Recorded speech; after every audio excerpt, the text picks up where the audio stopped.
दिल व कानों की जगह मस्तिष्क से सुनिएगा मुझे। दिल व कानों की जगह मस्तिष्क से सुनिएगा मुझे, क्योंकि मैं अपनी ही नहीं आप सभी की आवाज हूँ, आप सभी की आवाज हूँ।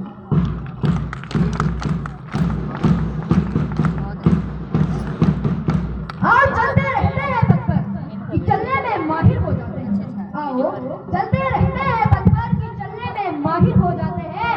या तो मंजिल मिलेगी हमें या फिर अच्छे मुसाफिर हो जाते हैं, अच्छे मुसाफिर हो जाते हैं।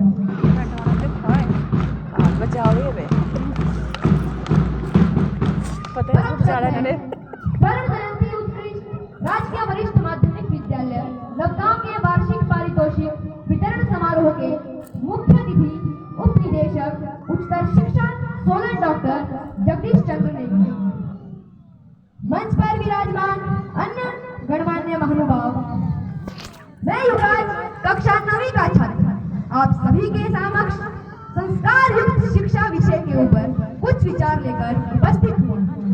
आशा करता हूँ कि आप मेरे विषय को श्रवण करते हुए भविष्य के लिए मुझे प्रोत्साहित करें। शिक्षा से पहले संस्कार, व्यापार से पहले व्यवहार और भगवान से पहले माता पिता, ये है हमारे भारतीय पर अफसोस ना नर में कोई राम बचा, ना नारी में कोई सीता है। ना नर में कोई राम बचा, ना नारी में कोई सीता है, ना धरा को बचाने के खातिर विश्व को शंकर दिया है। ना श्री कृष्ण सा धर्म अधर्म का किसी में कोई ज्ञान बचा, न गौतम बुद्ध सा धैर्य बचा, न नानक जी सा त्याग बचा। मैं आज के युग में चिंता का सबसे बड़ा विषय है अकाल पड़े अगर अनाज का तो मानव मरते हैं। अकाल पड़े अगर अनाज का तो मानव मरते हैं। अकाल पड़े अगर संस्कारों का तो मानवता मरती है, मानवता। मैं अपनी बात को कुछ घटनाओं के साथ रखना चाहूंगा, जरा गौर करें। ये घटना है राजकोट में रहने वाली एक स्कूल अध्यापिका जयश्री। उस माँ ने दुनिया की हर माँ की तरह कई सपने देखे, अपने बेटे को खूब पढ़ाया लिखाया, अच्छी शिक्षा दिलाई। बेटा भी सफल हुआ, प्रोफेसर बन गया, डॉक्टर बहू से शादी हुई। घर में पैसों की थी तो कोई कमी नहीं थी, घर में सब कुछ अच्छे से चल रहा। पर बुरे दिन यूं आए कि माँ को लकवा हुआ। माँ के हाथ पैरों ने काम करना बंद कर दिया। माँ बिस्तर पर ही पड़े रहे। एक रोज बीमारी के लिए बेटे ने माँ को सहारा देकर बिस्तर से खड़ा। माँ खुश हुई कि बेटा मेरे बुढ़ापे का सहारा बना। बेटा धीरे धीरे माँ को सीढ़ियों से छत पर, माँ खुश थी कि बेटा मुझे धूप सिखाने छत पर ले जा रहा। छत पर कुछ समय के बाद बेटे ने अपनी माँ को गोद में उठाया। माँ खुशी से पागल हो गई, सोचने लगी मेरे बेटे को समझ आ गया है कि मुझे सीढ़ियां चढ़ने व उतरने में दिक्कत है। मैं मुझसे कितना प्यार करता, उसे मेरी कितनी फिक्र। पर उसके बाद जो हुआ, हाथ जोड़कर दुआ कीजिएगा कि दुनिया में ऐसा नहीं होना चाहिए। उस बेटे ने अपनी माँ को 4 मंजिला मकान की छत से नीचे फेंक दिया। बुढ़ी माँ कुछ सोच पाती क्या है, उससे पहले उनकी जान। 4 मंजिला मकान से गिरने में कितना ही समय लगता होगा, यही कोई 2 दिन। लोगों को लगा कि बूढ़ी माँ छत से गिर गई है, लेकिन पुलिस पड़ताल व सीसीटीवी फुटेज से पता चला कि बूढ़ी माँ गिरी नहीं बल्कि उन्हें गिराया गया। पुलिस पूछताछ में प्रोफेसर साहब ने बताया कि वे माँ की 2 बीमारी से तंग आ थे।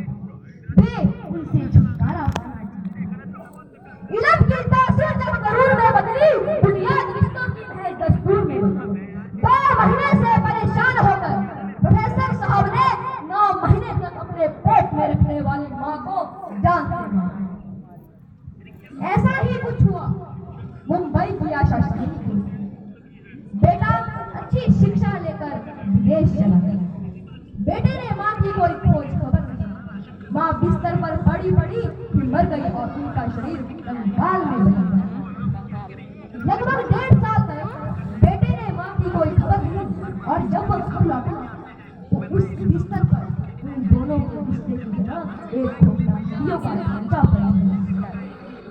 कुछ ऐसा ही हुआ इलाहाबाद के गवर्नमेंट रेस्टोरेंट में।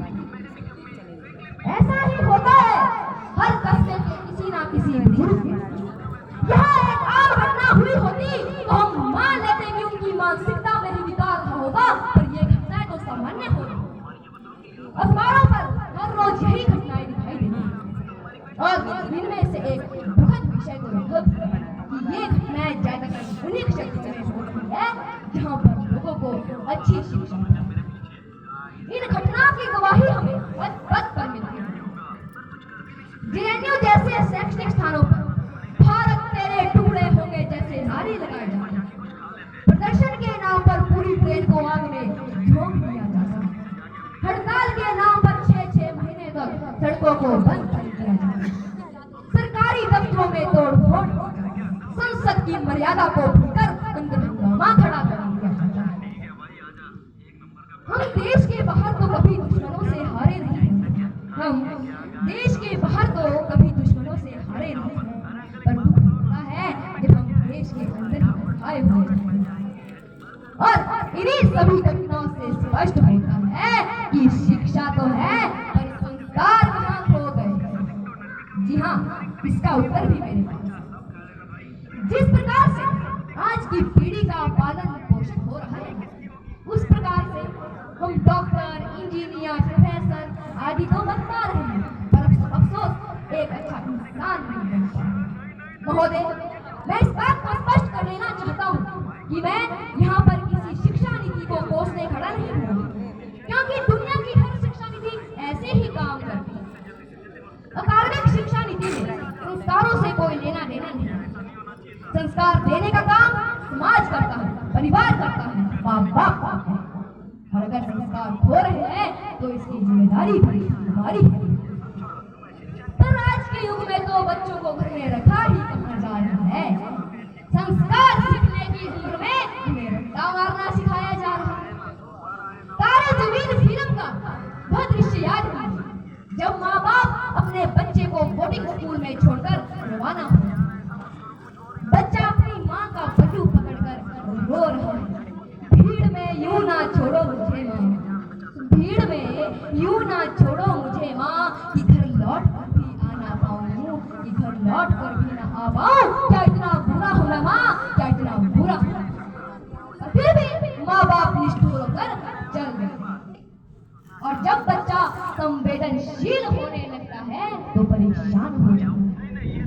हालांकि इस बात में कोई शक नहीं कि प्रोग्राम किया हुआ बच्चा अपना अच्छा भविष्य बनाएगा, पर उसके रिश्ते उतने मजबूत नहीं हो पाएंगे जितने सामान्यतः होने चाहिए। और यदि कोई बच्चा 20-25 साल की उम्र में अपने माँ बाप को सड़क में छोड़ देता है, वृद्ध आश्रम में छोड़ देता है, तो इससे हमें कोई अचरज नहीं। करता था सो क्यों किया, अब कर क्या पछताए। करता था सो क्यों किया, अब कर क्या पछताए। बोया पेड़ बबूल का तो आम कहाँ से खाए, तो आम कहाँ से खाए।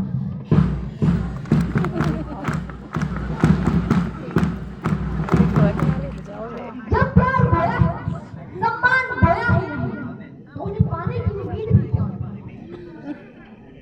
जय श्री बहन, मरते समय कुछ सोच पाई होगी या नहीं ये हमें नहीं मालूम, परंतु अगर हम में से किसी के साथ ऐसा हुआ होता तो हम एक बात जरूर सोचते कि अगर शिक्षा के साथ अच्छे संस्कार भी दिए होते तो आज ऐसा नहीं होता। अंत में 2 पंक्तियों के साथ मैं अपनी वाणी को विराम देना चाहूंगा। संस्कार हर बच्चे को इतने अच्छे मिले, संस्कार हर बच्चे को इतने अच्छे मिले, ना सड़क पर कोई माँ बाप मिले, ना कचरे में कोई बच्चा मिले, ना कचरे में कोई बच्चा मिले। धन्यवाद। जय हिंद, जय भारत।